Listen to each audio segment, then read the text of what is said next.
മലപ്പുറം ജില്ലാ ജൂനിയർ ബോയ്സിന്റെയും ഗേൾസിന്റെയും softball championship Vandoor VMC higher secondary school മൈതാനത്ത് സംഘടിപ്പിച്ചു. മത്സരങ്ങൾ MLA AP അനിൽകുമാർ ഉദ്ഘാടനം ചെയ്തു. വളരെ സന്തോഷം തോന്നുന്നു.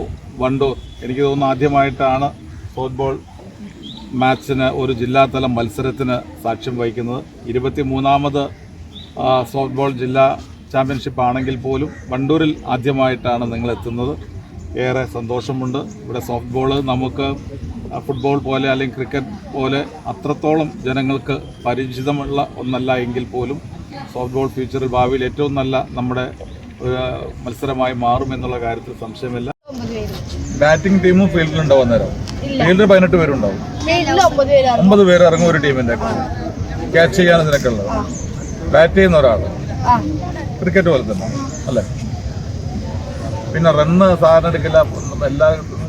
റണ്ണ് പറയുമ്പോ അടിച്ചു കഴിഞ്ഞാൽ ഇവിടുന്ന് അവിടെ വരെ ഓടുക, അവിടുന്ന് പിന്നെ അടുത്ത അടിച്ചു കഴിയുമ്പോ അടുത്ത ആള് സെക്കൻഡിൽ പോവുക, അടുത്ത ആള് മൂന്നാമത്തെ ആൾ അടിച്ചു കഴിയുമ്പോൾ ഇവിടെ പൈസ പിടിക്കുക, 4ാമത്തെ ആള് അടിച്ചു കഴിഞ്ഞിട്ട് ഇവിടുത്തെ കുട്ടി ഇവിടെ റണ്ണ് കയറിയാൽ ഒരു റണ്ണാവും.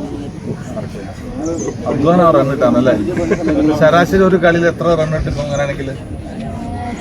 ആവറേജ് എത്ര എടുക്കാം. നിങ്ങൾക്ക് എത്ര എടുക്കുന്നത്? ഞങ്ങളൊരു 10 അത്രയും പറ്റും. കാരണം ഇത് 10 എടുക്കുമ്പോൾ ക്രിക്കറ്റ് ആണെങ്കിൽ 200 എടുക്കാം. റൺ എടുക്കുകയാണെങ്കിൽ ഇത് എല്ലാം അംഗീകരിച്ചതാണ്. നാഷണലിലുണ്ടോ ഇന്റർനാഷണൽ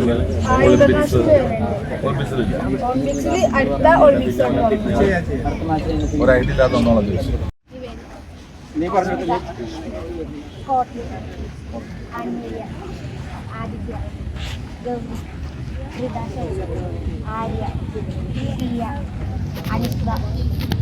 എല്ലാവരും പേര് പറഞ്ഞു.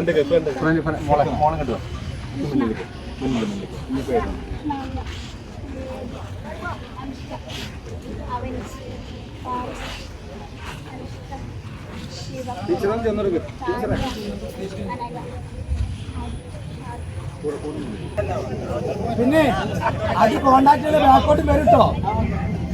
അങ്ങനെ കീപ്പറല്ലേ?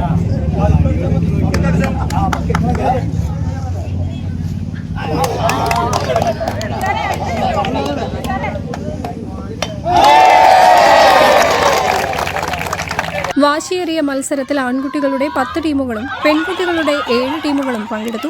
കേരള സോഫ്റ്റ്ബോൾ അസോസിയേഷനും മലപ്പുറം സോഫ്റ്റ്ബോൾ അസോസിയേഷനും സംയുക്തമായാണ് മത്സരങ്ങൾ സംഘടിപ്പിച്ചത്. VMC PTA president AK Shihabuddin അധ്യക്ഷത വഹിച്ചു. SMC chairman P Sirajuddin, Shihab Mukkannan, M Shanavas, K Rajeesh തുടങ്ങിയവർ പങ്കെടുത്തു. News bureau, Wandoor. തലമുറകൾ സാക്ഷ്യം വഹിച്ച വിശ്വസ്ത പാരമ്പര്യവുമായി PAK Gold and Diamonds. Most trusted gold. PAK Gold and Diamonds.